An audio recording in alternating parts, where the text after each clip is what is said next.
Bienvenidos al programa Análisis. Vamos a hablar acerca de algunos temas, entre ellos el COVID, pero empezamos a hablar acerca del tema de las elecciones. Resulta que ya el domingo fue la elección y están dándose ya algunas tendencias claras de quienes ganaron en diferentes municipios aquí de la región de Los Altos. Un punto importante fue la participación de la gente, que aunque fue menor a la elección de hace 3 años, de todas maneras fue importante la participación de la gente, porque este año hubo un poco más de ganas de ir a votar, porque debía ser mucho menos de lo que ocurrió, pero ya se eligieron a quienes ganaron en diferentes municipios. Vea los datos enseguida.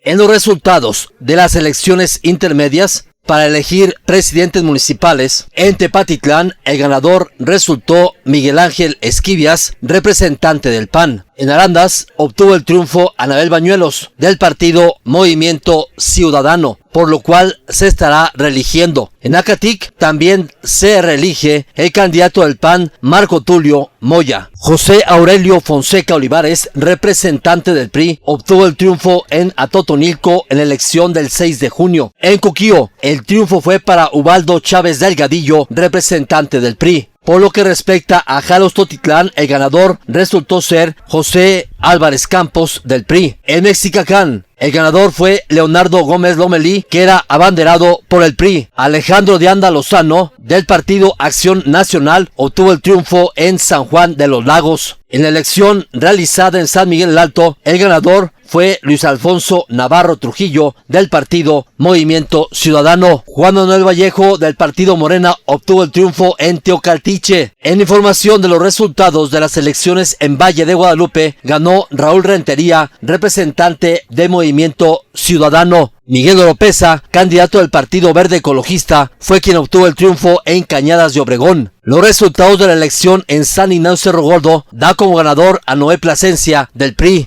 En la diputación local, Abel Hernández, representante del PAN, fue quien obtuvo el triunfo en el distrito 03. Por lo que respecta a la diputación federal en el distrito 03, el ganador fue Desiderio Tinajero, de la alianza PAN, PRI y PRD. Ya estamos viendo los ganadores de cada municipio. Ahora lo que sigue es que estos ganadores empiecen a trabajar en todas sus plataformas, en todos sus proyectos, para lograr, ya llegar al poder en octubre, que es el primer día que empieza la gestión de los ganadores de esta elección, para trabajar cada quien por su municipio. Pues tienen que prepararse, tienen que trabajar para lograr los acuerdos o las promesas o todo lo que dijeron que iban a tener. Van a tener un periodo muy complicado por la falta de recursos, pero cuando menos tienen que hacer el intento de dejar contenta a la mayor cantidad de personas. Cambiemos de tema, vamos a hablar acerca del semáforo. En Jalisco sigue en semáforo verde, aunque hay unos datos ahí que son medios extraños. De todas maneras, el semáforo verde da más tranquilidad y facilidad para que se abra todo. Aunque se dice que es semáforo verde, pero aún está en riesgo de que ocurran más casos y más casos de COVID. Todo parece indicar que el temporal de lluvias, cuando llegue, empezará a dar un incremento en casos. Pero vea los datos acerca de lo que es el semáforo verde. El país poco a poco se pinta de verde, los indicadores van en descenso en la mayoría de nuestro país. Sabemos ahorita 19 entidades federativas con una coloración en verde, siempre recordando, es muy importante que verde no significa terminación de la epidemia. El virus continúa entre nosotros, el virus llegó para quedarse. Afortunadamente sí hay un descenso en el número de casos, como lo vemos en las gráficas de las curvas epidémicas, pero bajo riesgo no significa cero riesgo. Siempre hay que seguirnos cuidando y sobre todo en estos momentos en que la cobertura de vacunación va en incremento, pero que aún estamos en necesidad de seguir manteniendo todas las medidas básicas de prevención. 19 entidades federativas en color verde, 9 entidades federativas en color amarillo, el riesgo moderado, y 4 entidades federativas en color naranja, el riesgo alto. Ningún estado de nuestra república en color rojo, que representa el riesgo máximo. La península de Yucatán incrementando su actividad epidémica, la vigilancia de lo que es el síndrome COVID, estos casos sospechosos de COVID, que pueden ser influenza, que puede ser parainfluenza, muchas enfermedades respiratorias. Es normal, es lo observado, que durante el verano se incremente la actividad viral. Estamos en vigilancia y en plática y en apoyo a los gobiernos locales, a los gobiernos estatales de Quintana Roo, de Yucatán, de Tabasco y también más al norte de nuestro país, de Baja California Sur, para poder atender las razones por las cuales los niveles de los indicadores pueden incrementarse. El semáforo verde significa que están yendo los casos a la baja, y aunque dicen que con la vacunación no hay tantos casos de COVID, también hay un aspecto que ahorita quizás sea desinformación o que no queramos escuchar la información. Aunque la gente se vacune contra COVID, aunque la gente reciba la vacuna contra COVID, eso no quiere decir que no se pueda enfermar. Lo que ocurre es que al vacunarse contra COVID se reducen las posibilidades para que dé una enfermedad grave y termine en el hospital. Es la única diferencia. Así que aunque se ponga la vacuna, aún hay riesgo de contagios.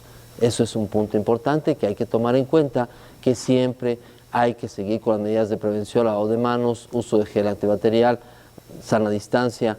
Eso debe continuar porque aún el riesgo que incrementen los casos está latente. Y también, cuando estuvo la pandemia en su pleno apogeo, digamos la segunda ola como se conoce, lo que era de diciembre a enero, muchas personas fallecieron y es por obesidad y otro tipo de enfermedades que se generan de la inactividad física.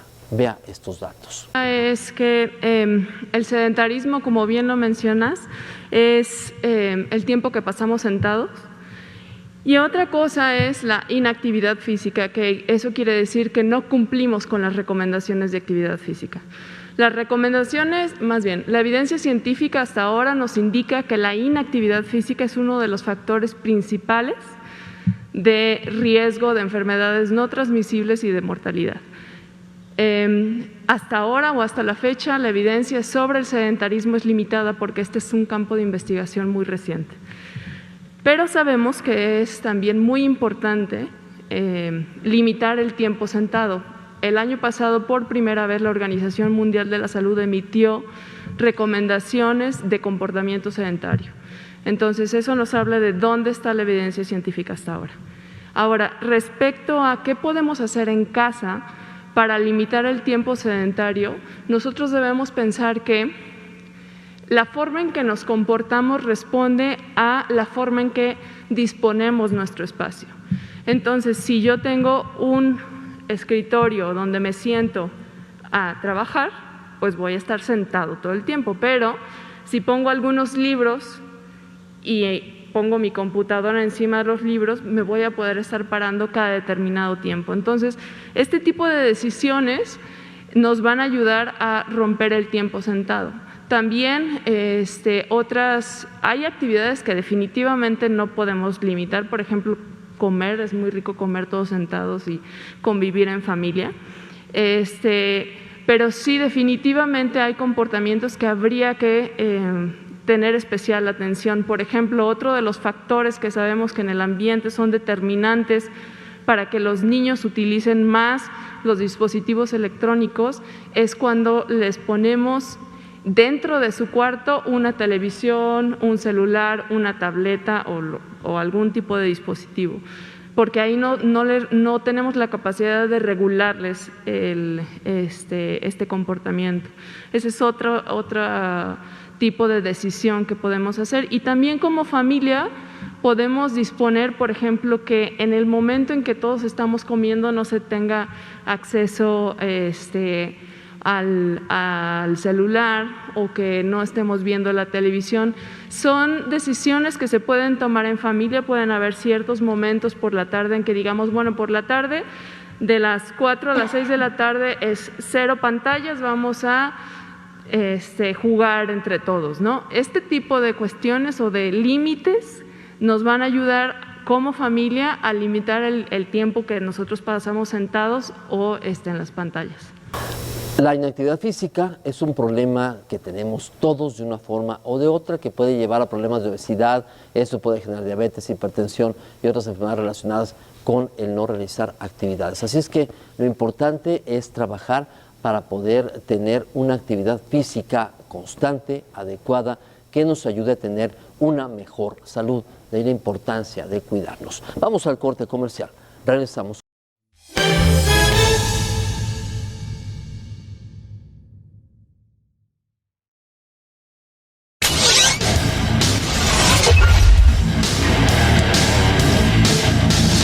Visión deportiva con lo mejor del deporte local y regional. El mundo cambia a diario y es muy importante reportar el qué, cómo, cuándo, dónde y por qué. Y a donde sea que voltees, siempre hay una noticia nueva. CNT, Cable Noticias Tepa. EICO de Los Altos te ofrece avanzados sistemas de vigilancia de la mejor calidad, los cuales tienen la capacidad de grabar y vigilar en tiempo real tu hogar o negocio desde cualquier dispositivo móvil o fijo, sin importar tu ubicación. Habla al teléfono en pantalla y te resolvemos tus dudas.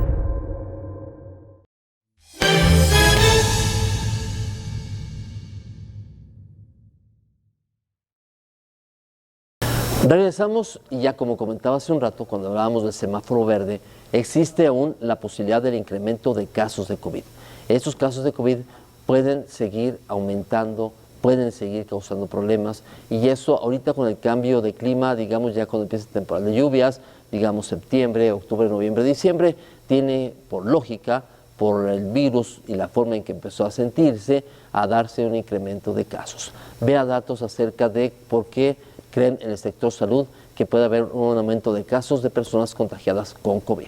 Múltiples factores, algunos son constitutivos de cada sociedad, algunos dependen del funcionamiento del sistema de salud, otros son climáticos, y ese es uno de los importantes, y otros tienen que ver con variaciones en el calendario de la vacuna, no de la vacuna, bueno, también la vacuna, efectivamente también la vacuna, y en otros casos variaciones del ciclo epidémico.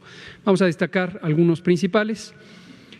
El hemisferio sur está en otoño, rumbo al invierno. Nosotros estamos en la primavera, ya estamos prácticamente en el verano, el 21 de junio es el solsticio de verano.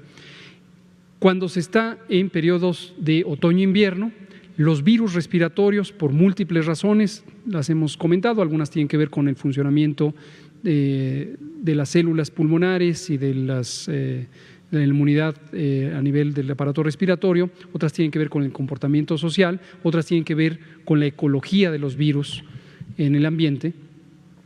Las condiciones de frío son favorables al virus y hacen que la transmisión, la persistencia sea más eficiente.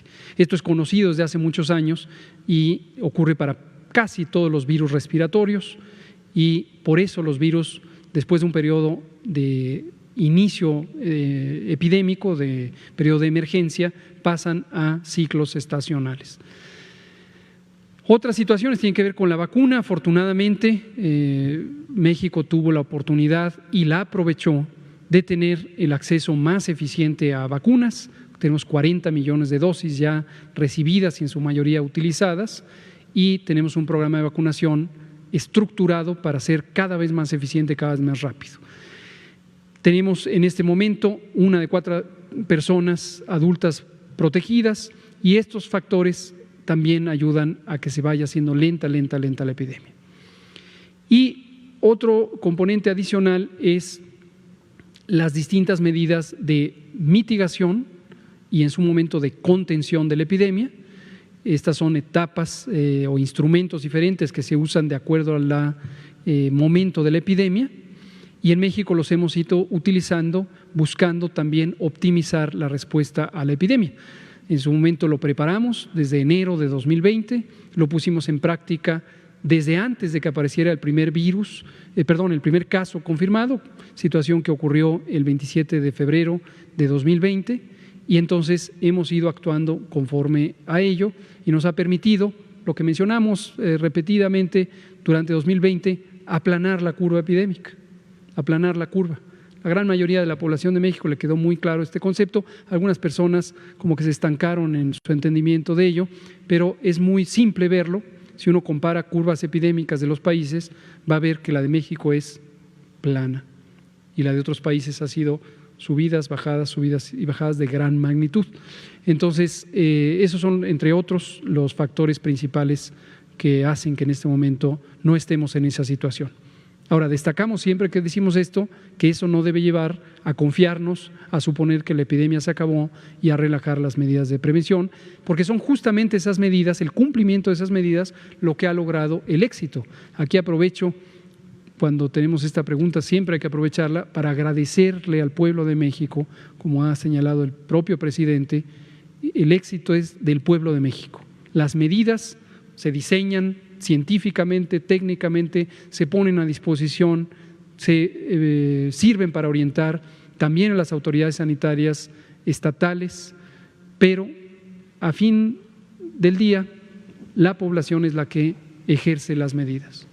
Aquí en México se tiene un sistema de vacunación que empezó con personas mayores de 60 años, luego siguió personal médico, personas mayores de 60 años, luego siguieron las personas de 50 a 59. Después pasó a mujeres embarazadas.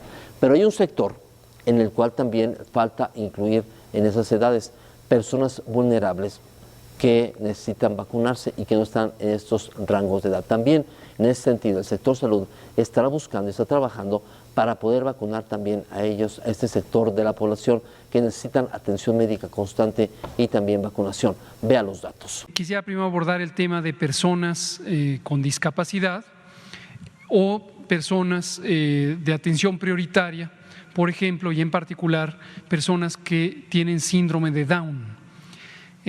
Voy a referirme brevemente al síndrome de Down en el sentido de que el síndrome de Down implica una serie de retos de inclusión social, es un factor de vulnerabilidad social, como hemos comentado, y también hay aspectos biológicos. Por ejemplo, las personas que tienen síndrome de Down tienen cierto nivel de inmunosupresión que les hace más propensas a tener complicaciones de las infecciones.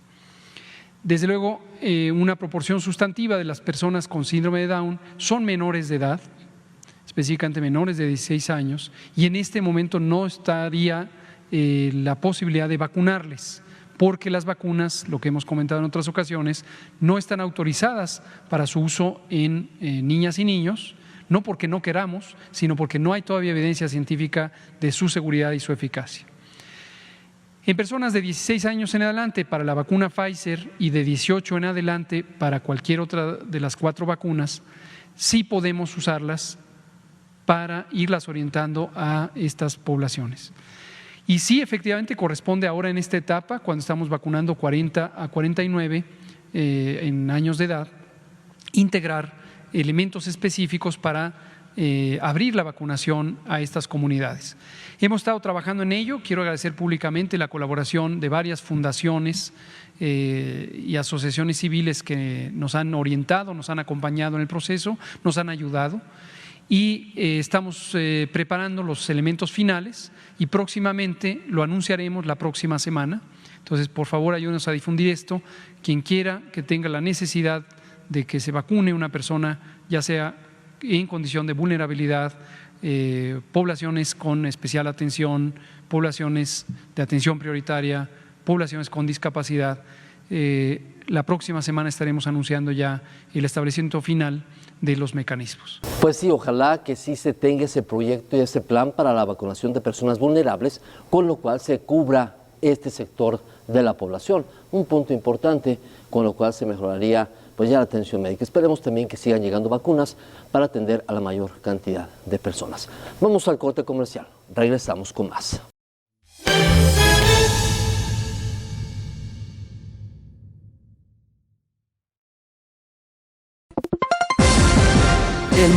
cambia a diario y es muy importante reportar el qué, cómo, cuándo, dónde y por qué. Y a donde sea que voltees, siempre hay una noticia nueva. CNT, Cable Noticias Tepa. EICO de Los Altos te ofrece avanzados sistemas de vigilancia de la mejor calidad, los cuales tienen la capacidad de grabar y vigilar en tiempo real tu hogar o negocio desde cualquier dispositivo móvil o fijo, sin importar tu ubicación. Habla al teléfono en pantalla y te resolvemos tus dudas.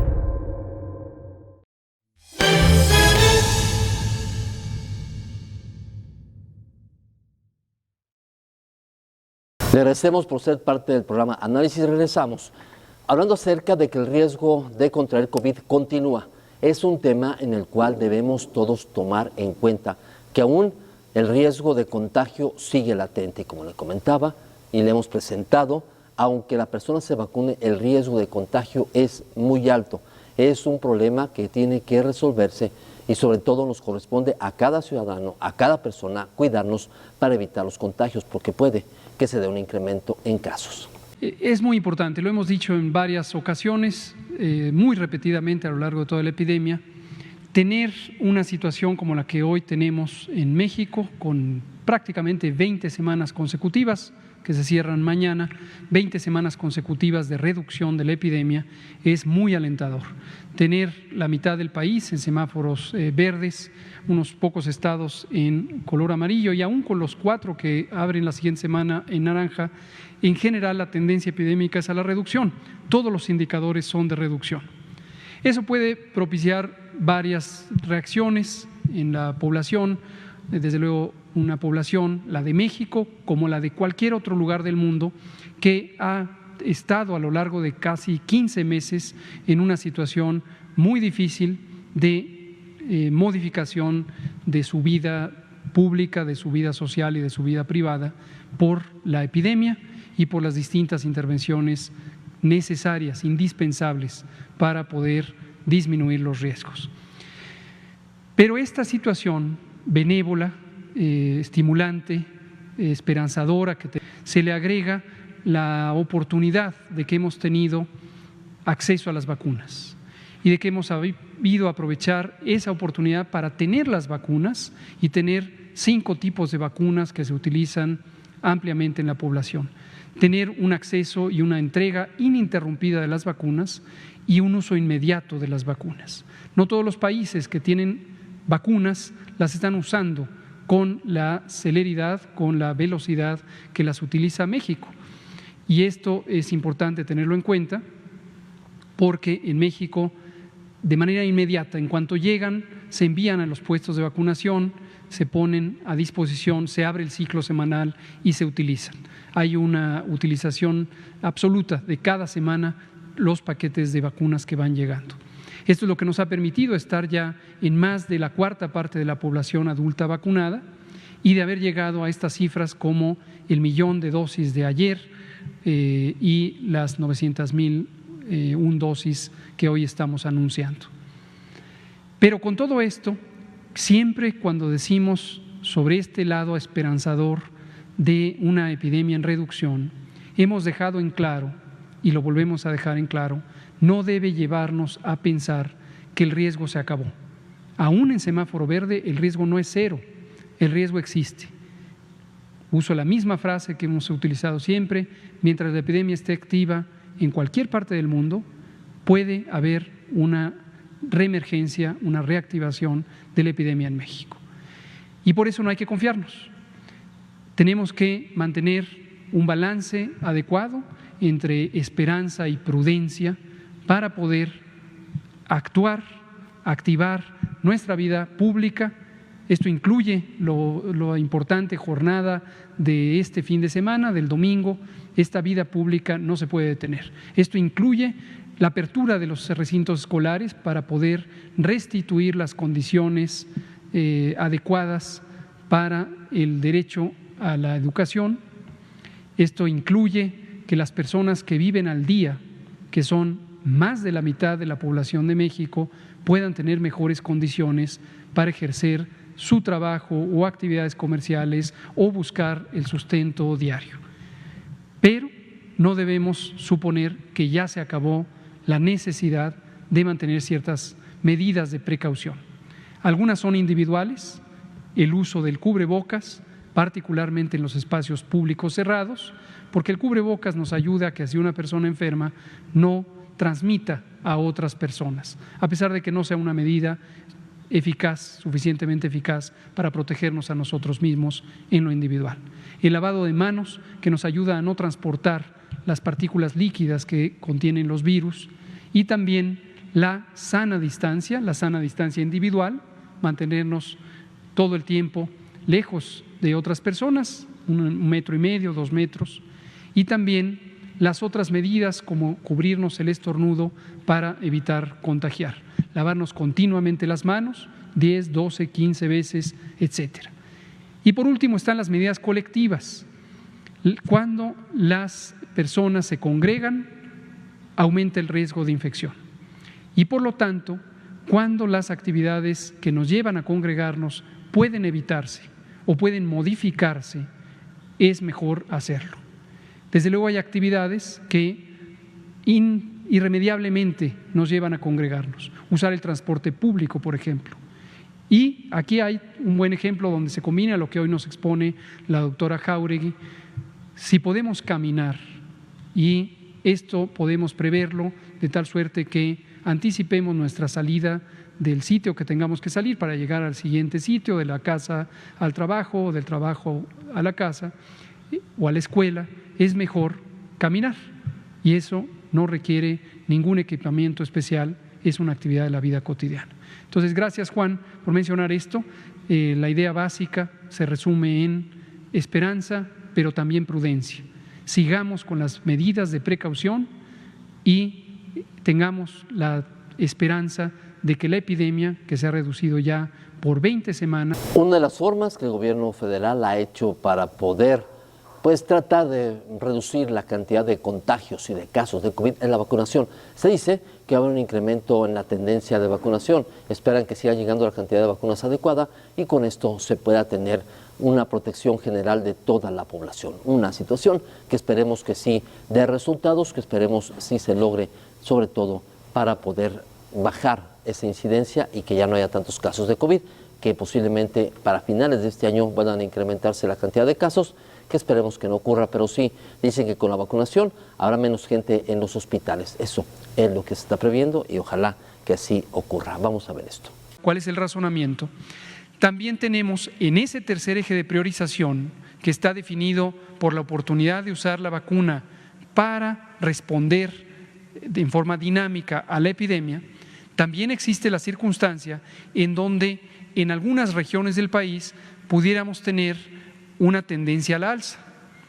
Este es el ejemplo que hemos estado comentando de Quintana Roo, una zona costera, una zona que económicamente depende sustancialmente del turismo y, por lo tanto, las condiciones que podrían en un momento dado facilitar o dificultar el cerrar la actividad social son diferentes. En este caso, en una zona turística donde la economía es prácticamente todo el proveniente del turismo, la consecuencia social y económica de regresar a confinamientos muy estrictos puede ser muy adversa para la sociedad. Y ahí es donde puede entrar el papel de las vacunas. No como elemento único, muy importante tenerlo claro, pero sí como un elemento complementario que ayude a que los confinamientos no sean tan estrictos, tan severos. Entonces, de las distintas vacunas adicionales que vamos recibiendo, hemos considerado zonas turísticas de alta dependencia económica al turismo. Las dos más características están en este momento justo en una fase de crecimiento epidémico y son Quintana Roo y Baja California Sur. Entonces, ese es un escenario. Programa de vacunación. Hay una tercera zona del país de enorme importancia económica y social, que es la frontera norte. En la frontera norte hay condiciones particulares en el aspecto de empleo, en el aspecto de generación de riqueza, de distribución de riqueza, de movilidad de las personas. Le agradecemos por por ser parte del programa Análisis. Hasta pronto.